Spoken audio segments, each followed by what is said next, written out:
Salve, tchutchucos, tudo bom? Professor Augusto falando com vocês. E nessa aula, tchutchucos, eu vou trabalhar o tema de história geral, mas a gente vai começar um outro período histórico. É o período da Idade Média ou história medieval, tá? E o que eu vou fazer nessa aula? Eu vou fazer uma introdução, eu vou explicar para vocês alguns elementos basilares da Idade Média e em seguida eu vou trabalhar o primeiro grande tema, que é o Império Bizantino, tá certo? Então, vem comigo e escuta isso aqui. Senhores, senhoras, eu tenho certeza que todos, quando já estudaram a Idade Média, se depararam com o termo Idade das Trevas, não é? Ou Idade do Obscurantismo, certo? E eu tenho que dizer para vocês que isso é muito complicado se tratando da Idade Média. Por quê? Porque o termo ele foi criado na época do Renascimento Cultural, lá entre os séculos 14, 15. E a galera desse momento do Renascimento Cultural, como estava muito interessado em resgatar a cultura greco-romana, taxou esse período que vai do século V até o século XV de Idade Média. Por quê? Para falar que foi um período em que você teve uma supremacia da religião, no caso católica, foi um período em que você teve a perda do controle político centralizado, uma época complicada porque não houve produção cultural. Só que o detalhe é que além disso tudo estar um pouco errado e exagerado, o termo acabou generalizando essas características para o mundo inteiro daquele momento.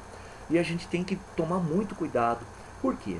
Porque quando vocês estudam a Idade Média, vocês não estudam só a realidade europeia, a realidade em que inseria-se aquele pessoal do Renascimento. Você estuda também o Oriente, tá legal?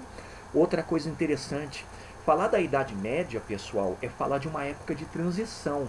É a transição da Idade Antiga, a idade das civilizações que se comportaram como conquistadoras ou aquelas que tiveram relevância cultural até cosmopolita, e o período moderno, o período que a gente costuma brincar que é um período chamado de Era da Burguesia. Então essa época de transição é uma época de muitos acontecimentos, sejam eles políticos, econômicos, culturais, sociais. Então teve muita dinâmica, teve muitos acontecimentos na Idade Média que comprovam que não é uma idade das trevas, não é uma época de obscurantismo, tá certo? Então eu vou usar o termo Idade Média como recurso didático, tá?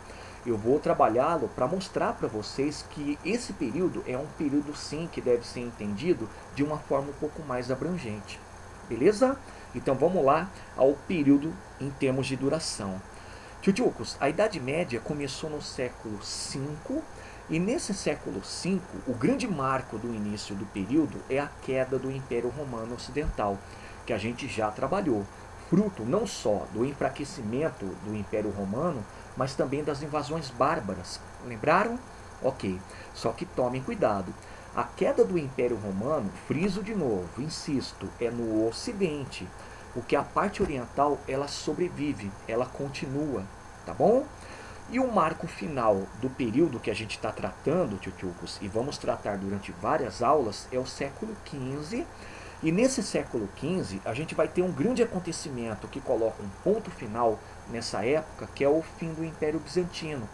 Império Bizantino esse, que daqui a pouco a gente vai trabalhar, representava a manutenção da cultura helenística, representava a operacionalidade da religiosidade cristã no território oriental e, sobretudo, pessoal, o império de muita dinamicidade cultural e comercial. Só que o legal é que vocês observem que com a queda do Império Bizantino, você vai ter uma série de desdobramentos. Você vai ter, por exemplo, o primeiro desdobramento que todo mundo tem que manjar, que são as grandes navegações, não é? Você vai ter um segundo desdobramento que todo mundo vai começar a lembrar, que é o início da consolidação do grande Império Turco, herdeiro do Império Islâmico. E bacana porque a partir desses desdobramentos a gente começa a compreender por que esse grande evento é o fim da Idade Média. Tá certo? Vamos avançar mais um pouco? Tchutchucos, eu gosto muito de falar para vocês que a Idade Média é dinâmica e vou comprovar mais uma vez agora utilizando o recurso de cenários, tá? Eu quero que vocês pensem de uma forma um pouco maior. é o seguinte: é normal a gente falar que a Idade Média é uma época do feudalismo ou do sistema feudal. Ok, só que essa é uma realidade da Europa nesse momento, entendeu? Então o que vocês têm que compreender? Vocês têm que compreender que a Idade Média ela não fica restrita só à Europa, só ao Ocidente. Ela teve também o cenário oriental. Ela teve inclusive o cenário extremo oriental, Japão, China, Índia, que não cabe agora discutir. Mas das provas, o que vocês têm que manjar? Que o primeiro cenário que a gente tem que estudar para compreender o quanto essa Idade Média é dinâmica e o quanto ela realmente teve alguma coisa no sentido de produções é a Idade Média Oriental. E nesse cenário, o que a gente vai estudar? O Império Bizantino, que nada mais é do que a Roma Oriental, império esse que de certa maneira vai continuar com a tradição romana dentro de alguns aspectos. E o outro império, pessoal, é o Império Islâmico, que vocês conhecem também como civilização islâmica. Império esse que nasceu na Península Arábica. Lembra?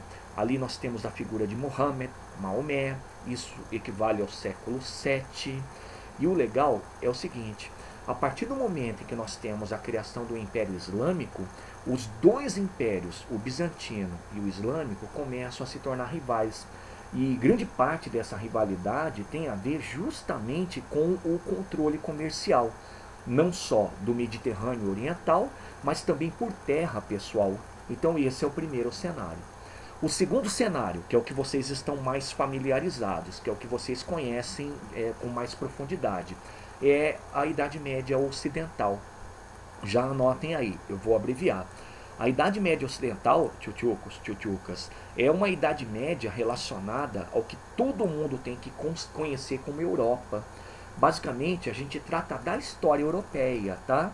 Então tenta abreviar colocando que Ocidente, nessa época, é Europa, OE. E o que a gente discute aqui? A gente discute que no princípio dessa Idade Média Ocidental, entre o século V e o século VIII, mais ou menos, existiram vários reinos bárbaros. Reinos esses, pessoal, que se constituíram logo em seguida às invasões desses povos ao Império Romano Ocidental. E de todos eles, quem merece grande destaque é o reino dos francos. Reino esse que vai fazer muito a mistura da cultura deles, bárbara, com a cultura dominada, romana. E dessa mistura a gente vai perceber o nascedouro de características do sistema feudal. Tá certo? Outra coisa que a gente trabalha muito, que é o que vocês mais vão guardar, o próprio sistema feudal. E quando a gente fala do sistema feudal, a gente fala de um sistema, pessoal, que é uma realidade da Europa nesse momento. Um sistema fragmentado politicamente falando, um sistema em que você tem uma agricultura forte e operante em contraposição ao comércio, um sistema de uma sociedade toda organizada em relação a trabalhos e funções e uma cultura sim muito religiosa, muito católica. Só que o sistema feudal, ele nasce exatamente como sendo uma continuidade dessas questões que envolvem de um lado os bárbaros e do outro lado os romanos. Tá certo? Então está apresentado aqui para vocês a Idade Média. Joia? Tchutchucos, como a minha grande missão nessa abertura, nessa introdução, é apresentar o que foi a Idade Média, eu acho que isso basta. Tendo em vista que o que vocês têm que entender de fato é porque é errado chamar a Idade Média de época das trevas, falar do obscurantismo, e por outro lado entender os dois cenários, dentro dos limites do que foi o chamado período medieval. Ok? Pegaram? Então vamos lá para o primeiro grande tema da Idade Média, que é o Império Bizantino. Galera, reparem, eu coloquei um A aqui em cima, tá? O A vocês vão se nortear porque tem tudo a ver com a Idade Média Oriental. Então, o nosso primeiro palco, pessoal, é descortinar o período medieval no Oriente. E nada mais justo de estudar o Império Bizantino. Então, abram lá na página 4 da apostila 2 e já vem comigo anotando o seguinte. Meninos, meninas, Império Bizantino ele foi um império de longa duração. Existem até historiadores que falam que o Império Bizantino é a representatividade da Idade Média. Porque durou 1000 anos, pessoal, e esses 1000 anos equivalem a todo o período. Só que o legal desse império, pessoal, é conhecê-lo primeiro olhando o mapa. Vamos lá? Então acompanha comigo. Galera, originalmente o Império Bizantino, que surgiu logo após a queda do Império Romano Ocidental, é essa parte que está em amarelo aqui, tá bom? Ou seja, Império Bizantino era toda a porção oriental do Império Romano que envolvia Península Balcânica, envolvia a Ásia Menor, o chamado território palestino e o norte da África, basicamente o Egito, tá certo? Só que esse império, tchutchucos, ele passou por transformações, por modificações. E essas transformações e modificações, quando eu falo do espaço territorial, é a expansão. Vocês vão conhecer como o nome de Reconquista, tá? Não confundir com a Reconquista da Península Ibérica, é uma outra história. Essa reconquista, pessoal, era uma tentativa do Império Bizantino de reconstituir o antigo Império Romano. Então, durante mais ou menos 100 anos, a partir do governo de Justiniano, o que foi conquistado ou o que foi reconquistado? Todo esse território que a gente vai chamar de Península Itálica, essa área do sul da Península Ibérica e o restante do norte da África, exceto, lógico, a ponta que hoje é o Marrocos. Galera, percebam que foi um império que constituiu um verdadeiro titã de civilização. Porque dominando esses territórios, mesmo que seja de forma temporária e efêmera, eles passaram a ser, durante esse período, senhores do Mediterrâneo. Tá legal? Então tudo isso aqui é o Império Bizantino. Joia? Agora, no mesmo mapa, pessoal, vou até trocar de caneta, eu quero que vocês observem com muita calma onde fica Constantinopla. Estão vendo? Galera, Constantinopla fica onde hoje é chamado Estreito de Bósforo, basicamente onde fica Istambul, território turco. E reparem, é um território estratégico, é um entroncamento do fluxo comercial que vem do Oriente e tentava se deslocar até o Ocidente, ou vice-versa. Então era uma região que tinha muita potencialidade comercial. E todo mundo sabe que a própria criação de Constantinopla, lá no fim do Império Romano, já apontava para isso.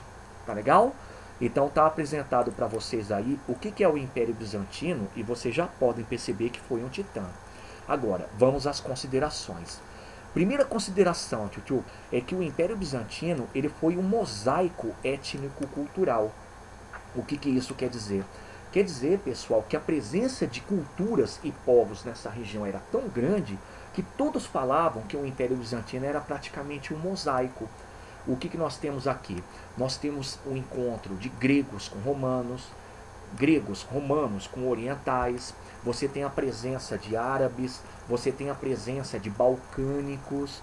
Então esse território, pelo fato de ser um entroncamento de comércio, era um território de encontro de muitas culturas. Só que vocês vão colocar assim, de todas as culturas, a mais proeminente, a que mais se destacou foi a cultura grega, tá certo? Até porque o território é uma antiga colônia grega. Mas o grego, para vocês terem uma ideia, ele chega a se tornar a língua oficial do território, tá bom? Então não é errado falar que o Império Bizantino, já que ele tem essa aproximação e apropriação do grego, é um império de característica helenística. Beleza? Outra consideração, pessoal. O Império Bizantino ele foi um império de longa duração, como eu já comentei, ou seja, durou 1000 anos, mas quais são os fatores que levaram a isso? O primeiro fator que todo mundo tem que lembrar é o fator de localização estratégica. A localização, sobretudo, de Constantinopla, que é a capital. Molecada, a localização estratégica da cidade de Constantinopla, que é o próprio Império Bizantino, é ali naquela região do Estreito de Bósforo que vocês viram. E só para vocês sentirem o quanto era muito importante, o fluxo comercial para poder se deslocar do Ocidente para o Oriente e do Oriente para o Ocidente, ali tinha que parar, ali tinha que passar. Então a cobrança de impostos acontecia também a operacionalidade do comércio. Outra, o território ele era cercado por 3/4 de água, pessoal. Então a invasão desse território era uma coisa muito difícil. Tanto é que levaram 1000 anos para conseguirem. E isso aconteceu lá no século XV.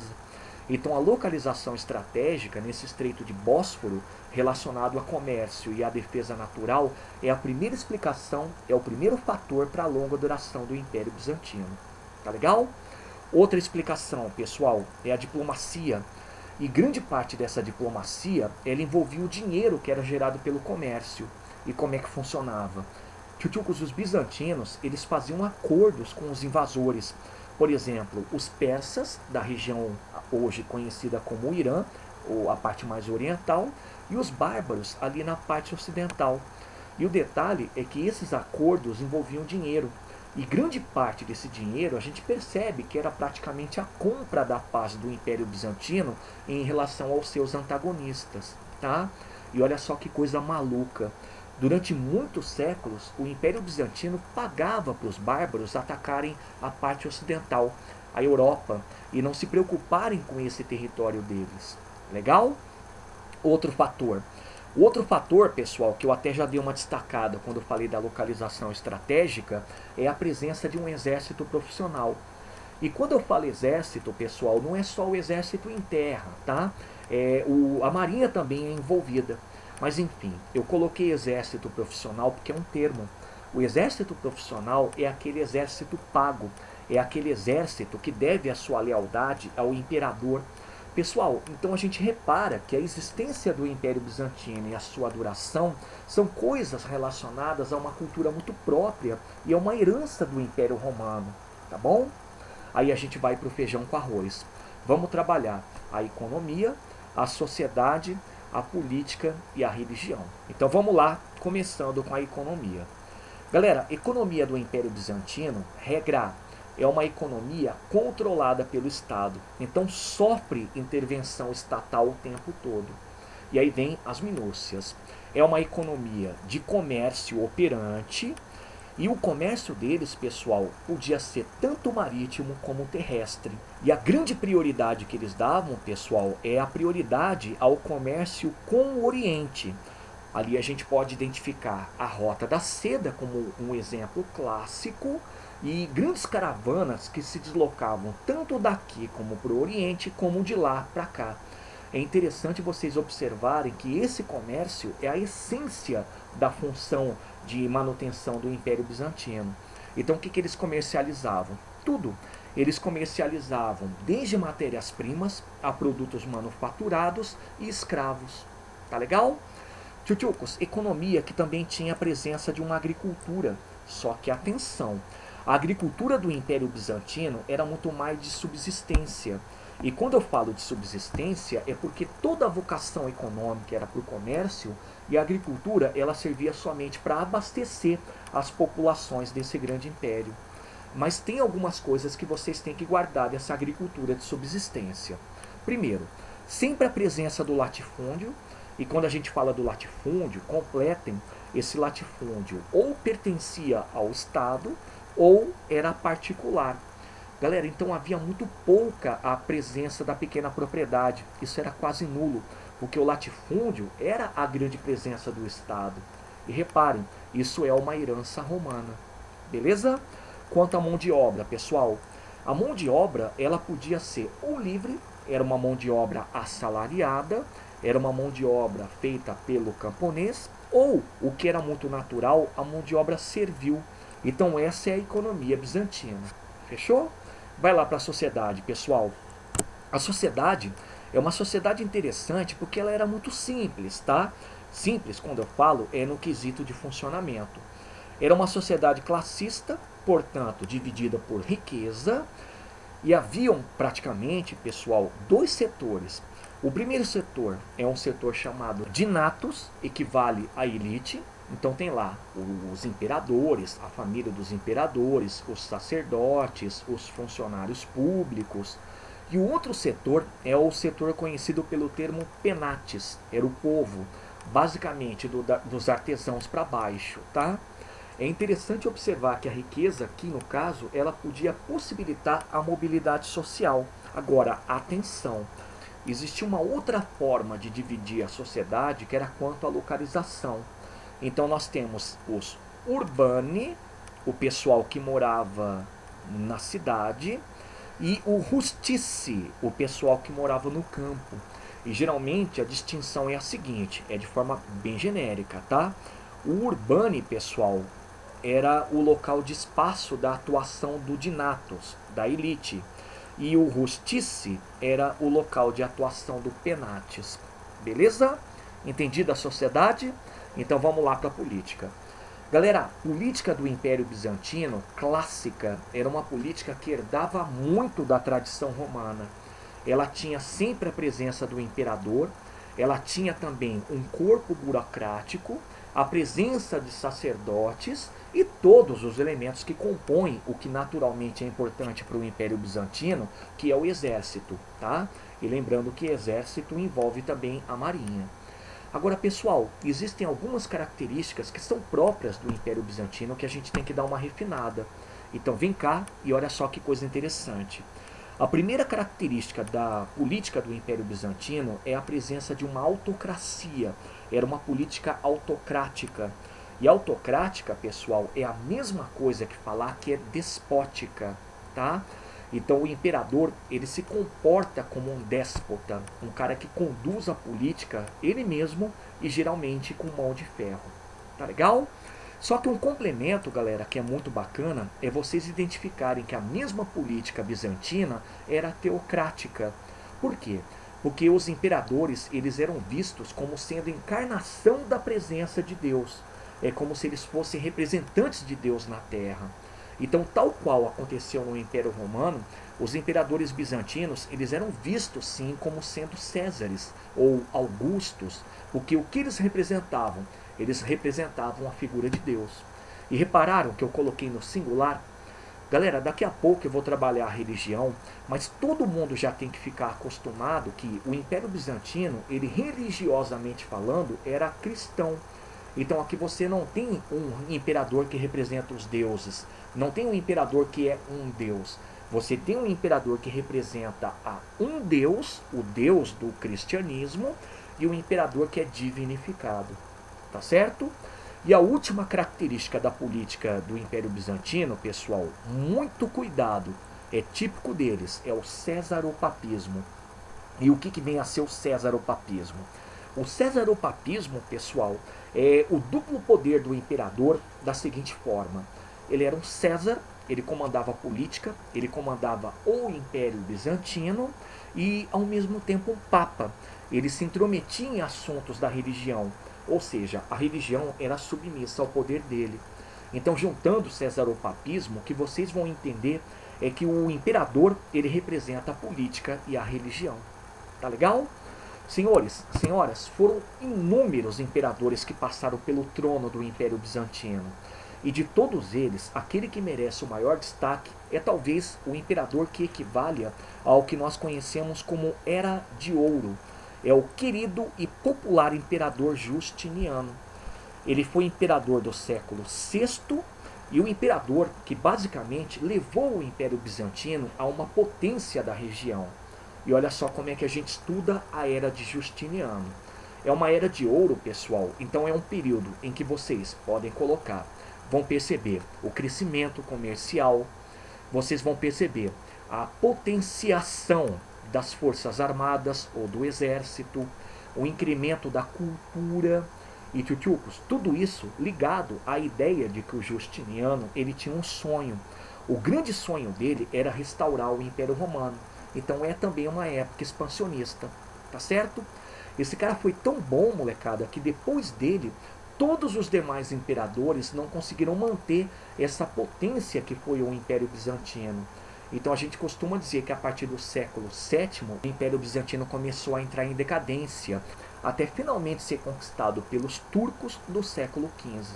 Tá legal? Então vem comigo e vamos olhar o império desse cara, a Era de Justiniano. Galera, vou começar pela política interna e a primeira coisa que todo mundo tem que lembrar é que ele foi o cara que mais se utilizou do cesaropapismo, tá? Não quer dizer que os demais imperadores não fizessem o mesmo, mas ele foi o mais usual, o cara que mais utilizou. Então o que ele fez?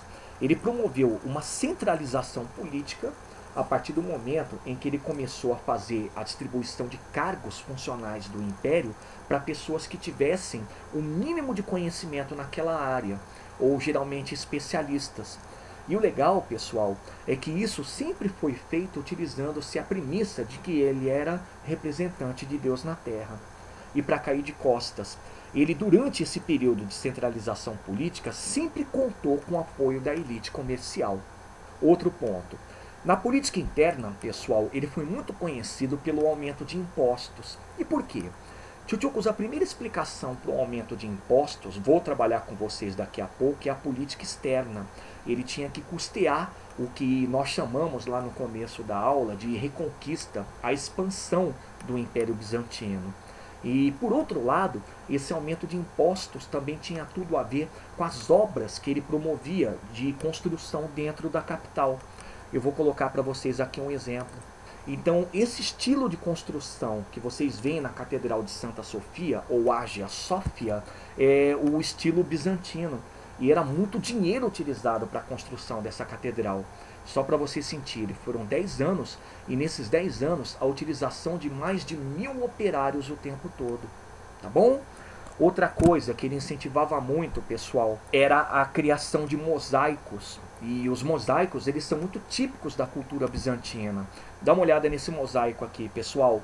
Galera, primeiro entender que mosaico é uma forma de expressão artística feita com pequenos ladrilhos, né?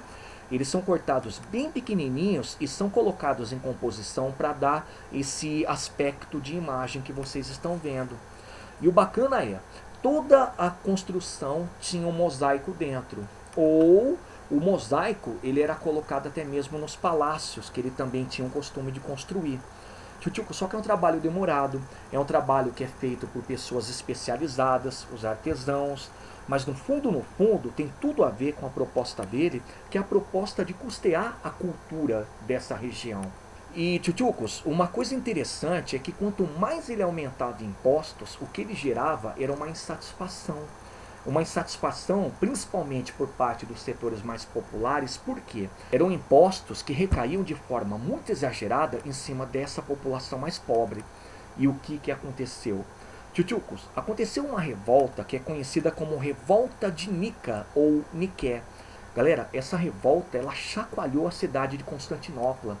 Dizem até os historiadores que ele pensou em fugir da capital, mas a esposa Teodora acabou segurando e forçando ele a reagir. Uma revolta que envolveu todos os setores populares, os artesãos, os pequenos comerciantes, até mesmo os camponeses. E o legal é que começou dentro de um hipódromo. O hipódromo, pessoal, é o local onde acontece a corrida de cavalos, conhecida como corrida de biga, que era o esporte nacional. O que o Justiniano fez? Ele esmagou a revolta, ele fez a imposição do que é o cesaropapismo, ou seja, o poder máximo do imperador, e continuou mantendo essa política de aumento de impostos. Tá certo? E por último, pessoal, uma das coisas mais importantes, e geralmente o que mais se cobra no que nós chamamos de era de Justiniano quanto à política interna, é o Código Justiniano. Já anotem outro nome, localizem lá na apostila. É Corpus Juris Civilis. E o que foi? Tchutchucos, o Corpus Juris Civilis, ou Código Justiniano, foi uma compilação de toda a lei romana, todo o direito romano até o século II, e junto a isso, a incorporação de leis bizantinas. Então ele foi um grande código que misturava a tradição romana à tradição bizantina. E ele, por exemplo, fortalecia o poder do imperador. Ele, por exemplo, exaltava a necessidade do comércio e os impostos, o porquê deles serem arrecadados. Ele previa, assim, algumas punições mediante julgamentos de crimes. Então, basicamente, é um código que lança novamente uma nova tradição jurídica. E, tchutchucos, essa nova tradição jurídica é a tradição bizantina. Ele é tão importante que a base da jurisprudência moderna vem do Código Justiniano. Tudo bem? Mas olha só. Tchutchucos, o código ele era dividido em 4 partes. Vou anotando. Eu vou falar e vou abreviar. A primeira parte é o código, tá? Essa primeira parte é toda a legislação romana, toda a jurisprudência romana feita a partir do momento em que nasceu a República até o século II. Tá legal? Segunda parte do código, pessoal, eram as chamadas novelas. O que eram as novelas? Novelas, o nome diz, eram as leis novas, eram as leis bizantinas. Era justamente aquilo que os juristas bizantinos colocaram nesse grande código. Belezinha? Terceira parte, pessoal, é chamado digesto. O que é o digesto, pessoal? O digesto são os princípios jurídicos. É o que nós podemos falar que eram os apontamentos de juristas, pessoal, em cima desses dois elementos, o Código Romano e as novelas. Tudo bem?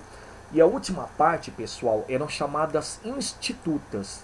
E o que eram as institutas? As institutas, pessoal, eram os princípios de organização. Tá legal? Então, código, novelas, digesto e institutas. O digesto e as institutas, eles são muito parecidos. Os dois são princípios, tá? Só que um tem comentário de juristas, é o digesto, e o outro, pessoal, eram só os princípios que norteavam o direito. Tá certo? Galera, então essa foi a política interna. Perceberam o quanto é importante o período em que ele governou? É o auge, né? Agora olha só, pessoal. A política externa, para provar que foi uma época de ouro. Tchutchucos, a política externa do Justiniano se pautou sempre no que nós chamamos, de novo, vou colocar abreviado, restauração. Tchutchucos, para vocês terem uma ideia do quanto isso foi importante, lembra daquele mapa lá no comecinho da aula? Vou colocar de novo. Olha só. O que está em rosa foram todos os territórios conquistados nessa época da reconquista do Justiniano. Então ele fez questão de tentar restaurar o Império Romano. Ele não conseguiu. Por quê? Porque esses territórios que ele não conseguiu invadir eram territórios de dominação dos bárbaros, e de todos, o que mais resistiu a essa dominação ou tentativa de dominação bizantina foram os francos. Beleza? Agora, olhando, desses três territórios aqui, o único que ficou mais tempo sob dominação bizantina foi a Península Romana. Beleza? Olha só por que ele fez tudo isso, pessoal. Ele fez tudo isso porque o primeiro grande interesse era controlar as rotas comerciais.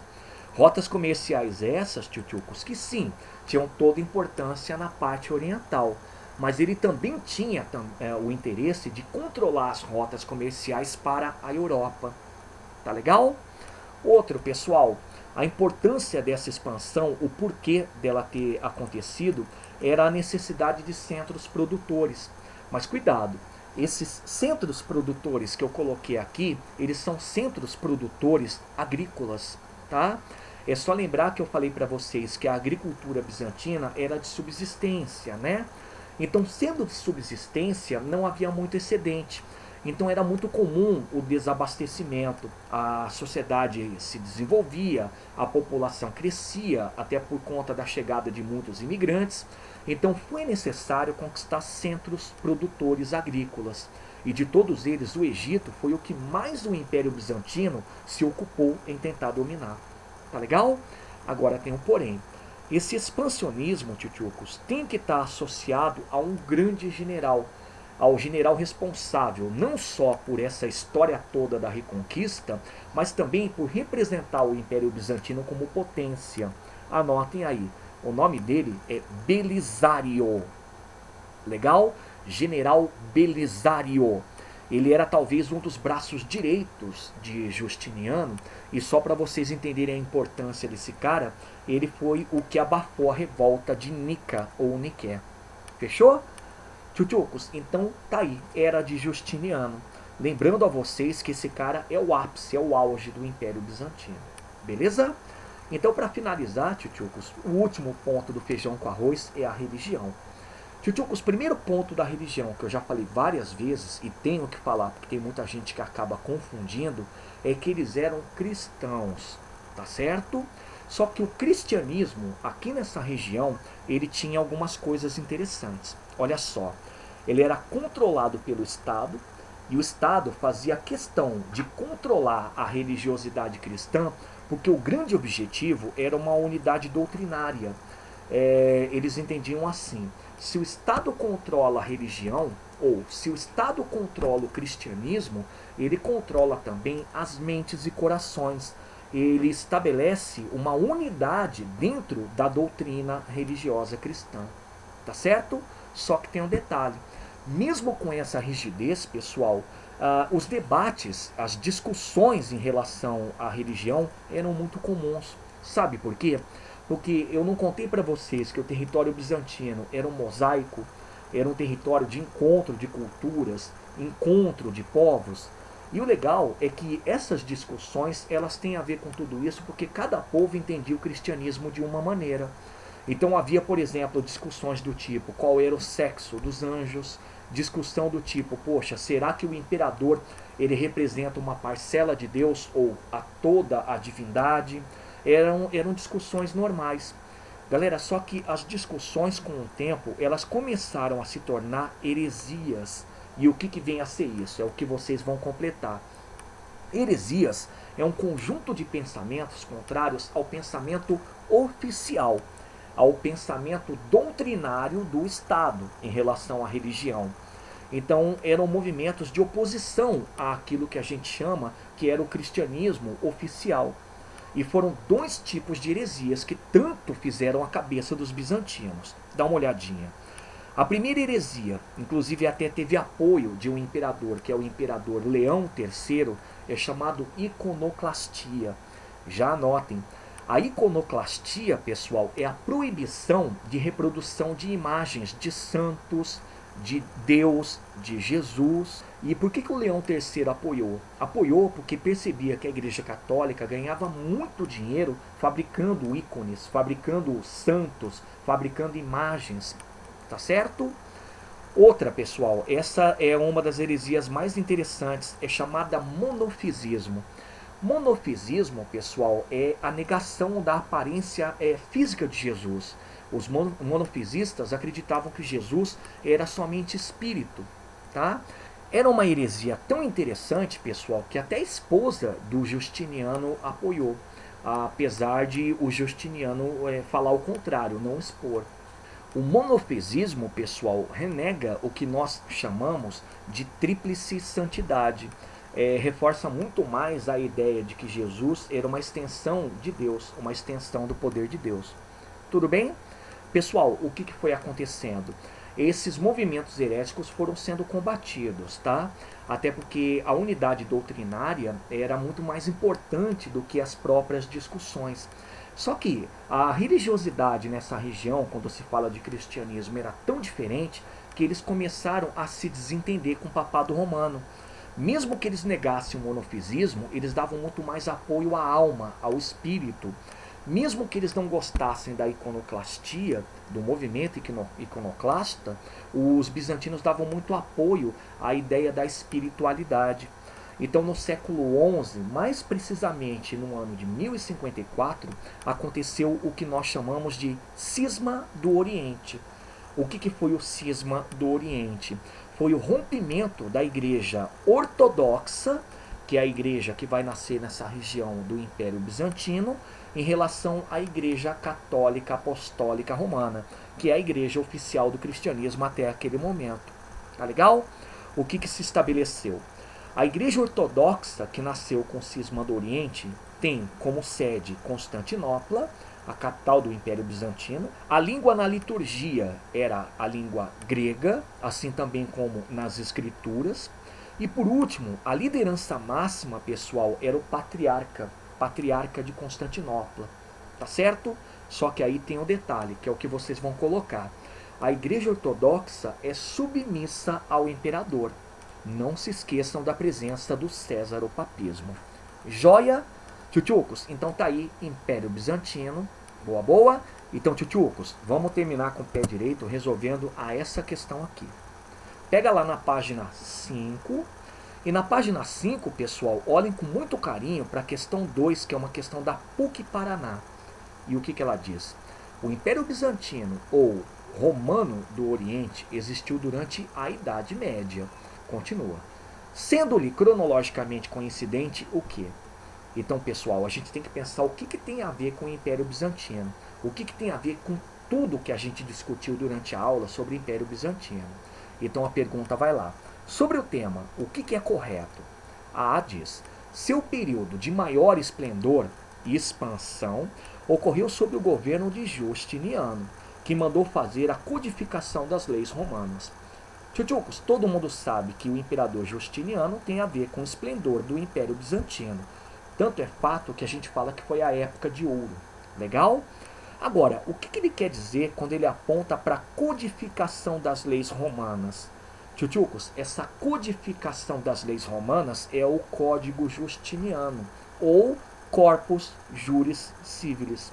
Então, de cara, essa já é a alternativa correta. Tá legal? Agora, vamos olhar a B para desencargo? Olha o que diz a B. Sua posição geográfica correspondia às terras da parte ocidental do Império Romano. Tá certo não, né, pessoal? O erro tá aqui, ó. É oriental, não pode ser ocidental. O ocidental é uma outra realidade, é Europa, é o que a gente ainda vai trabalhar. Beleza? Olha para C. Apresentava excessiva descentralização política, o que enfraquecia os imperadores. E olha só, tem até um nome que pega o aluno, porque Basileus era o nome ou título oficial do imperador no Império Bizantino. Então o cara lê e fala, não, tá certo. Galera, só que tá errada a palavra descentralização. Na verdade, eu discuti com vocês que a política deles era autocrática, né? Ela tinha o César, o papismo, era toda teocêntrica, então tinha que ser centralização política. Boa? Olha D. Reprimiu violentamente a heresia dos cátaros, que ameaçava a unidade religiosa. Sim, houve a repressão contra heresias. Houve a repressão contra o monofisismo, contra o que nós chamamos de iconoclastia, apesar de um imperador ter apoiado a iconoclastia, mas houve repressão. Porém, cátaros, não. Cátaros, pessoal, a gente ainda vai trabalhar, é uma heresia da França durante o período feudal, durante o período medieval. Tá certo? E para terminar, aí, pessoal, a força da cultura romana se fez com o que o latim fosse língua de emprego geral. Tá, eles herdaram muita coisa da cultura romana. A noção política, a noção de organização do trabalho, a economia, mas está errado falar latim. Na verdade, a língua oficial é o grego. Beleza? Então tá aí, tchutchucos. Me despeço de vocês. Forte abraço. Estudem, resolvam as questões e qualquer problema me procurem no WhatsApp. Boa? Então até a próxima.